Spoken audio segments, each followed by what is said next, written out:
Bonjour, je suis Guillaume Parizeau, chasseur de bonnes actions. Le communautaire, ça me tient à cœur. J'en mange. À chaque semaine, on va aller à la rencontre d'organismes pour rencontrer des gens formidables. Êtes-vous prêts? C'est parti.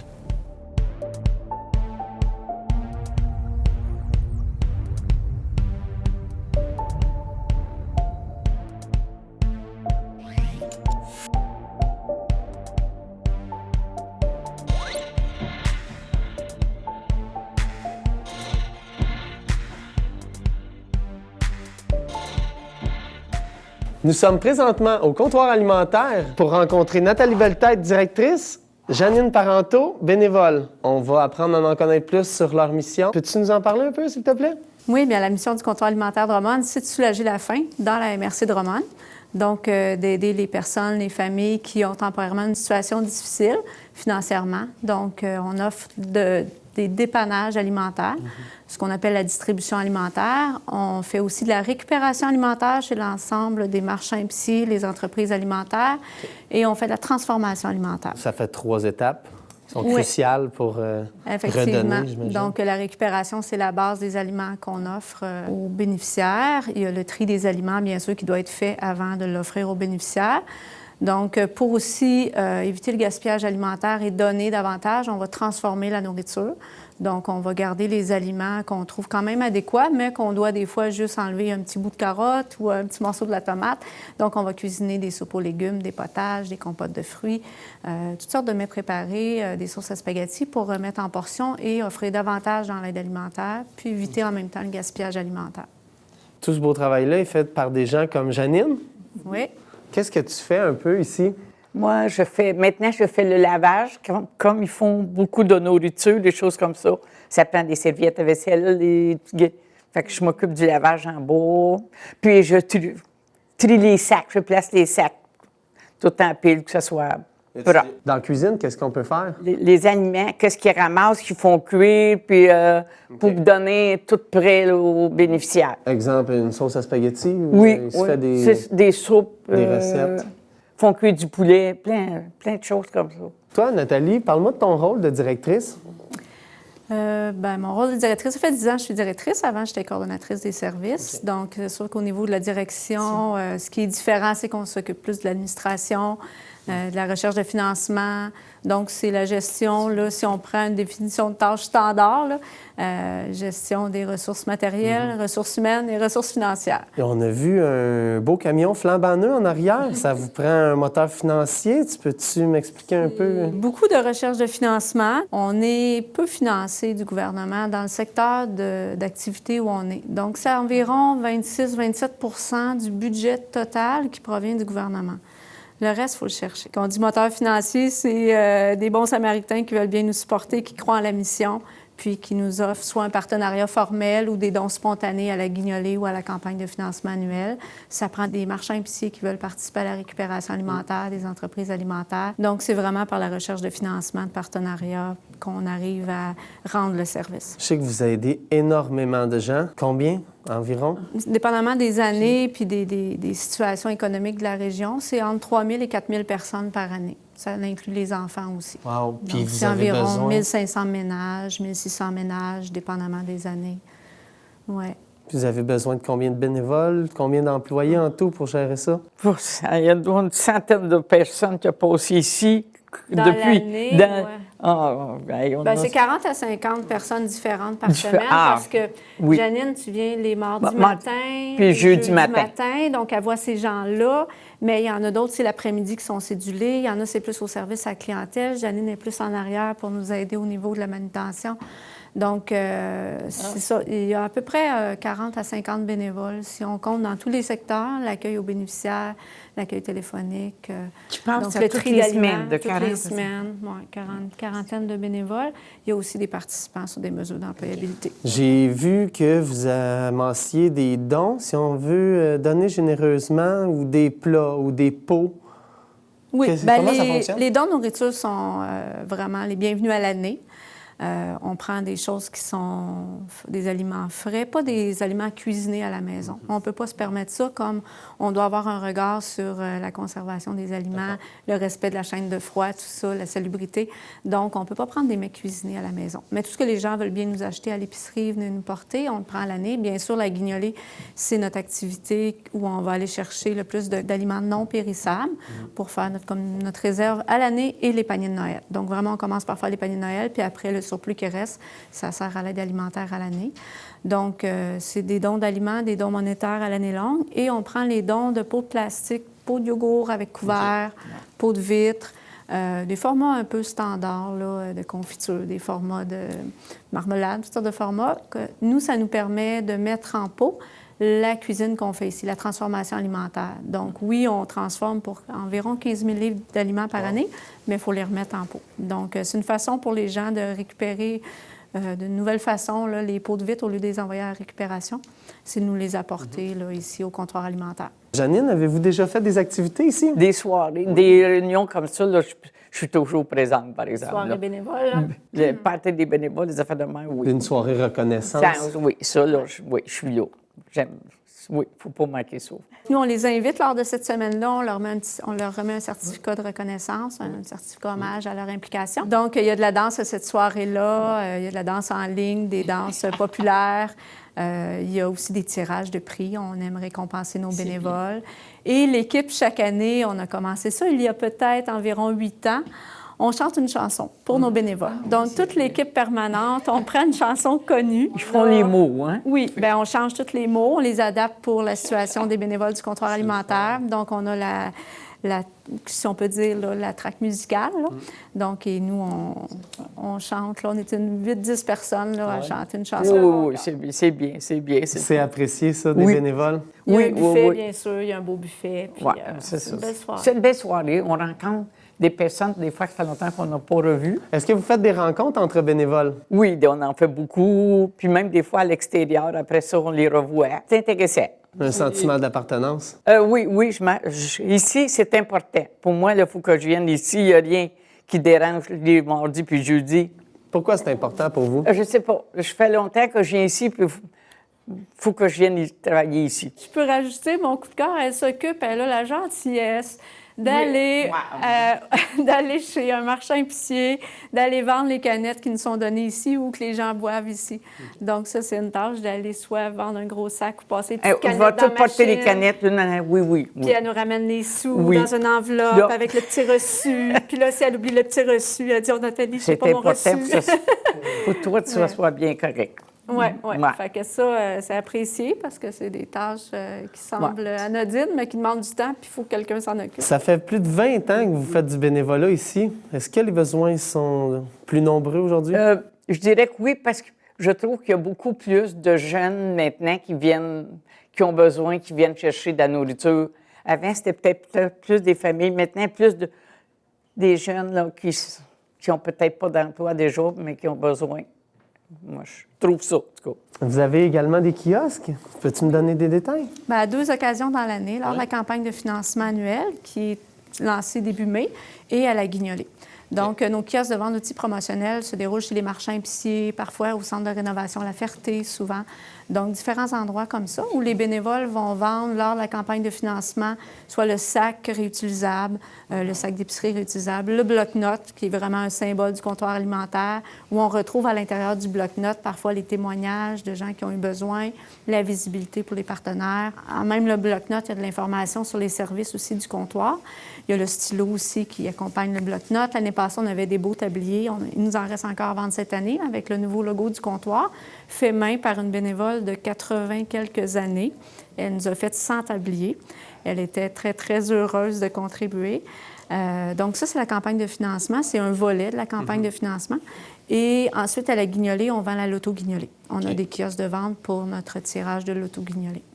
On retrouve ça où, ces kiosques-là? Chez les marchands épiciers. Donc, à un moment donné, on a une fin de semaine chez Maxi, un autre notre fin de semaine Super C. Donc, on essaie d'avoir un petit peu une présence dans les différents marchands épiciers qui peuvent nous recevoir. Au centre de rénovation La Ferté aussi, on l'a déjà fait. Parle-moi de ton côté tri des matières résiduelles. Vous recyclez, vous perdez rien? On participe beaucoup à éviter le gaspillage alimentaire parce qu'on récupère chez les marchands épiciers environ 700 000 livres de nourriture par année. Donc, on va tout retrier ça. Donc, au lieu que ça prenne le chemin des déchets. Alors, souvent, c'est adéquat. C'est juste que ce n'est pas commercialisable. Ça n'a plus la même fraîcheur idéale que le commerçant veut offrir, mais c'est encore adéquat. Donc, on va tout trier ça et on va remettre en portion pour les familles, pour l'aide alimentaire, le dépannage. On fait du compost. On donne un producteur, comme j'ai mentionné tantôt, un éleveur de porc. Fait que si je vis des petites difficultés, je ressens le besoin de venir vous voir. Comment ça fonctionne? On s'inscrit? Ou... Vous pouvez appeler ici pour voir quel est votre comité de bienfaisance qui peut vous aider pour avoir une référence. Donc, selon votre lieu de résidence, on va vous référer un comité de bienfaisance qui va émettre une référence pour venir ici. Vous prenez rendez-vous parce qu'on a quand même par jour de 40 à parfois 80 ménages par jour, 3 à 4 rendez-vous par 15 minutes, il faut prendre rendez-vous. Les références peuvent venir des comités de paroisse, mais autant d'un organisme que vous consultez. Si quelqu'un consulte la Rose des Vents, Habitation, tous les organismes du milieu, les établissements scolaires pour adultes ont aussi notre feuille de référence, le CLSC. Donc, dépendamment quel organisme la personne consulte, ils ont sûrement notre feuille de référence. Donc, il s'agit d'avoir une feuille de référence puis de prendre rendez-vous ici. Ça m'a fait plaisir. Je vous souhaite une belle continuité. Puis je voulais vous remercier pour avoir pris le temps de nous rencontrer ce matin. Je te souhaite une belle journée de travail. Merci. Merci.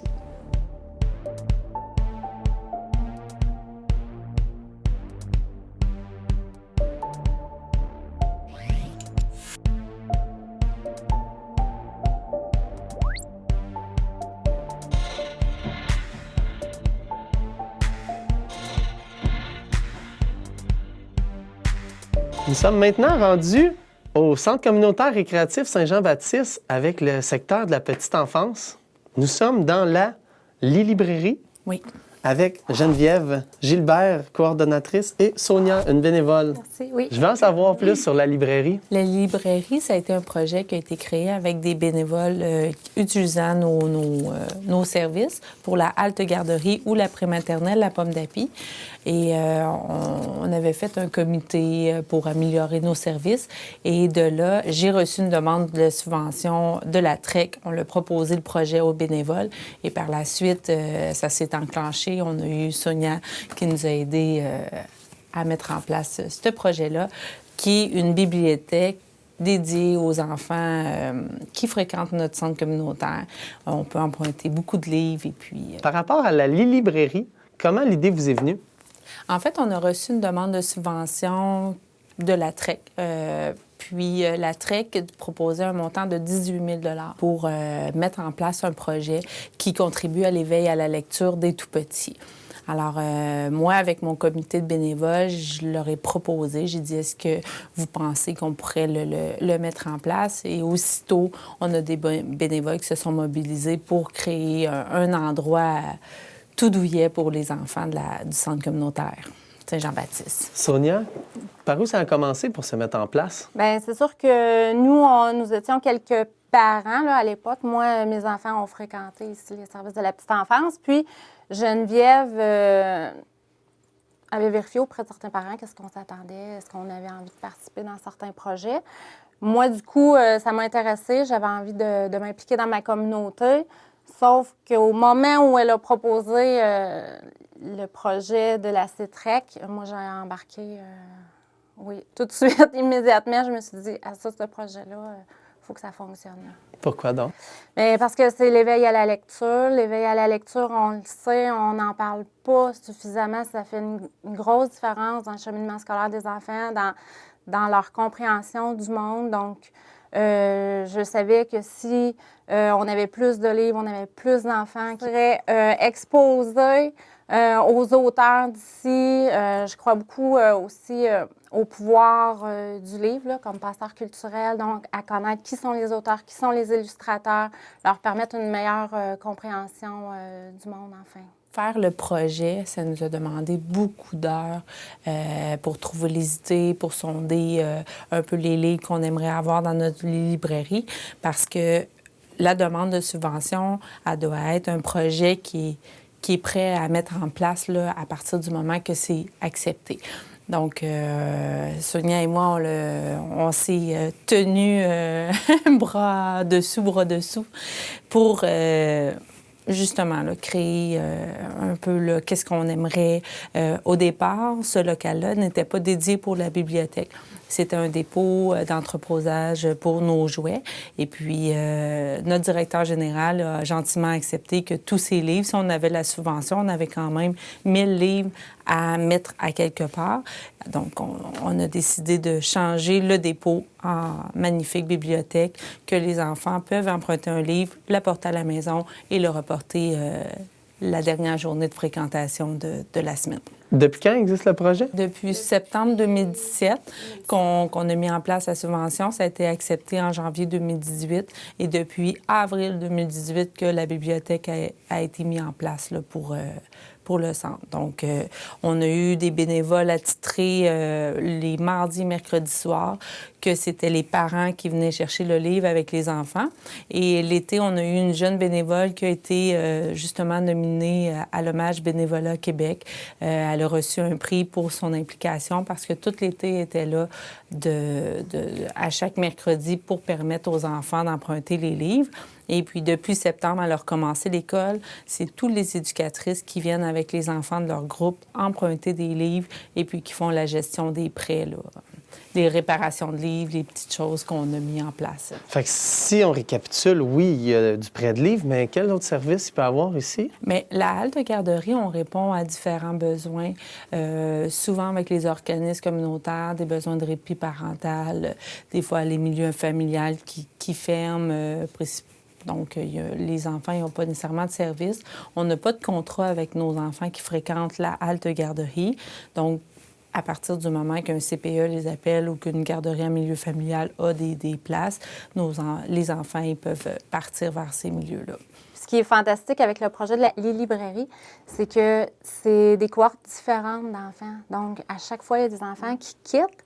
Donc, pour les enfants qui arrivent ici, ce sont pratiquement toujours des nouveaux livres pour eux. Alors, c'est pas juste une cohorte d'enfants qui peut en bénéficier, mais plusieurs familles du quartier. On a créé nos petits sacs, les librairies. Donc, l'enfant peut mettre son livre dans le petit sac, l'apporter à la maison. Puis quand ils ont terminé de le lire avec le parent, ils le remettent dans le petit sac. Fait que c'est plus facile. Sinon, les livres pouvaient se perdre parmi les autres livres des enfants. Mais là, il y a vraiment un petit sac spécial là, qui permet à l'enfant « Oh, je veux lire ce soir, maman, là, mon livre ou papa, maman et papa. » L'objectif de ce projet-là, c'était vraiment de donner des trucs lecture aux parents, de permettre aux parents d'avoir un beau moment avec leurs enfants. Puis, on sait, les livres, c'est pas donné, ça coûte quand même cher. Donc, pour avoir une belle diversité, c'était un beau projet à mettre en place. Oui, surtout, ça permet aussi aux familles d'avoir un temps derrière avec leurs enfants. T'sais. Oui, il y a le livre, il y a la lecture, mais il y a aussi le temps où on peut trouver les enfants ici avec soit un parent ou même à la maison par la suite ou avec le grand-parent. Tout ça, ça compte là, par rapport au développement de nos enfants. Puis l'autre chose, c'est qu'on a créé 9 dépliants sur les ateliers, des trucs lecture qu'on peut faire bénéficier les parents dans le projet de la subvention La TREC. Donc, on remercie beaucoup La TREC pour la pérennité du projet et je pense qu'on peut dire la mission accomplie. Il y a plein de projets qui sont à venir avec notre librairie. Je tiens à te remercier encore. Merci. Puis continuez votre beau travail. Très apprécié. Merci.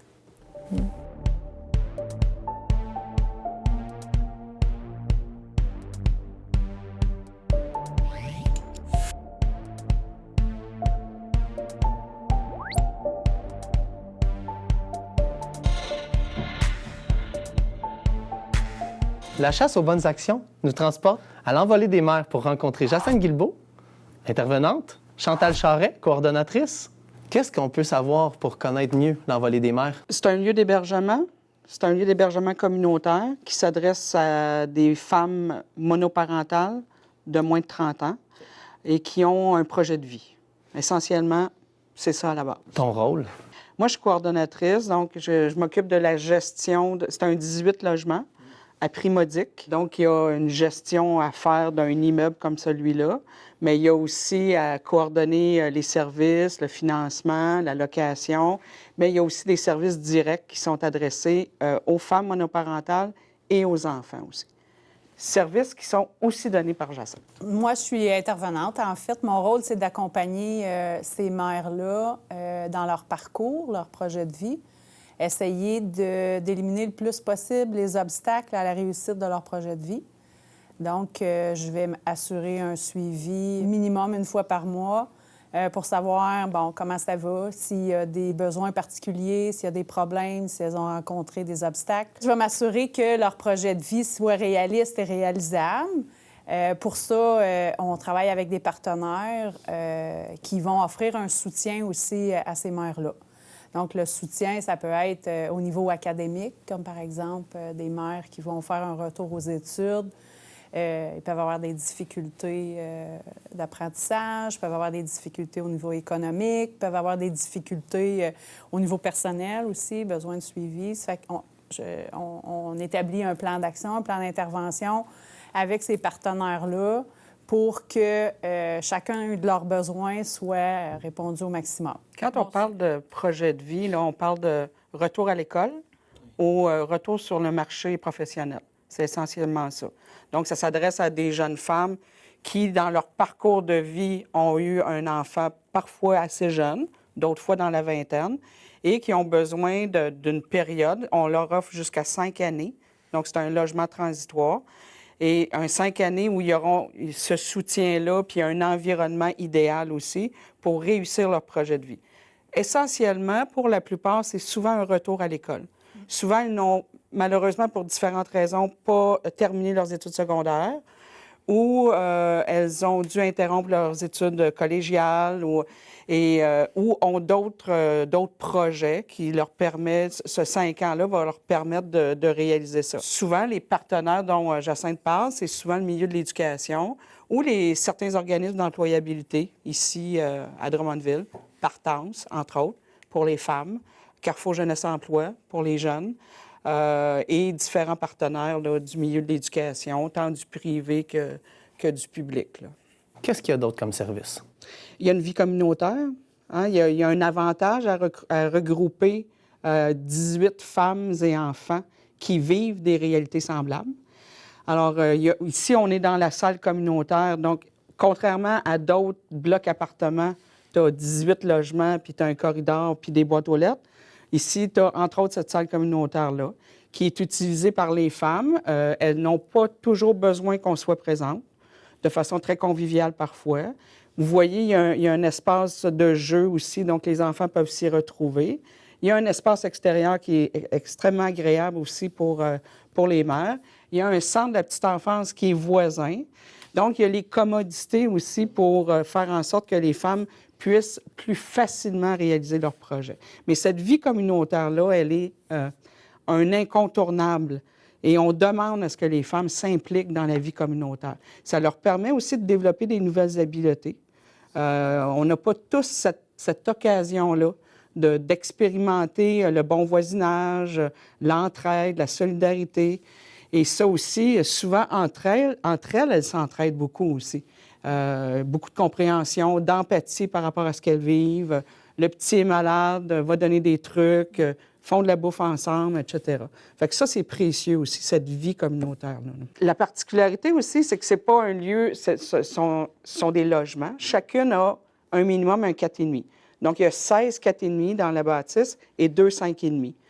Donc, elles ont à meubler. C'est leur chez eux, là. Elles paient le loyer. Donc, il y a cette intimité-là aussi qui est précieuse, qui leur permet de développer leurs propres habiletés familiales avec leurs enfants, dans leur cocon aussi.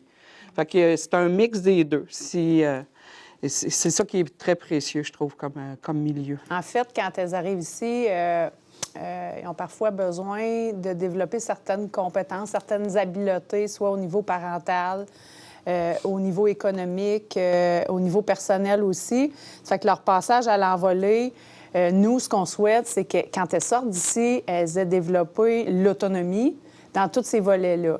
Donc, une femme qui est autonome en premier lieu financièrement, qui a développé des bonnes habiletés parentales, des bonnes habiletés sociales, bien, ça va être quelqu'un qui va réussir dans la vie.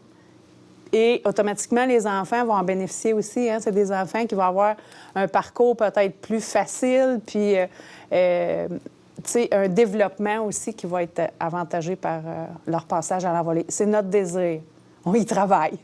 Maintenant, bien, ça appartient aussi à chacune là, de mettre l'épaule à la roue, mais ça, c'est un critère important quand elles viennent vivre à l'envolée. C'est un des critères qui est vérifié. C'est leur motivation à accepter l'aide puis à cheminer dans leur parcours. Parce qu'il faut un certain courage pour décider dans la jeune vingtaine, monoparentale, seule avec un enfant ou des enfants, de s'organiser, d'investir temps et énergie pour reprendre les études quand ça fait des fois 5, 6, 7 ans que tu n'es pas allé aux études, que parfois ça a été des parcours qui ont été difficiles, ça a été parfois des parcours qui ont amené beaucoup d'échecs.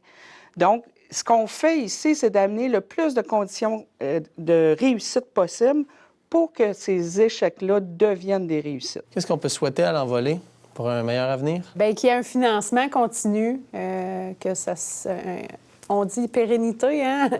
Que le financement soit année après année, parce que c'est sûr qu'ils ont besoin d'un soutien, d'une intervenante sur place pour les accompagner. Les idées ne manquent pas. Les idées pour aider, pour soutenir, pour donner des nouveaux outils, ça, les idées ne manquent pas. C'est clairement plus les moyens, les ressources financières puis les ressources humaines. On se dit que l'envolée, après 5 ans, a une bonne envolée, justement.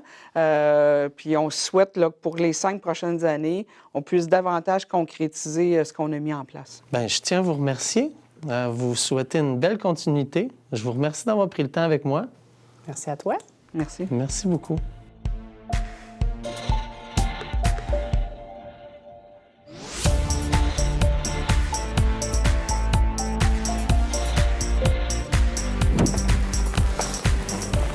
Alors, c'est ce qui conclut l'émission de cette semaine. Et surtout, n'oubliez pas qu'il y a des organismes semblables à ceux que nous avons rencontrés dans chaque région. Je vous dis à la prochaine chasse. Merci. Bonne fin de journée.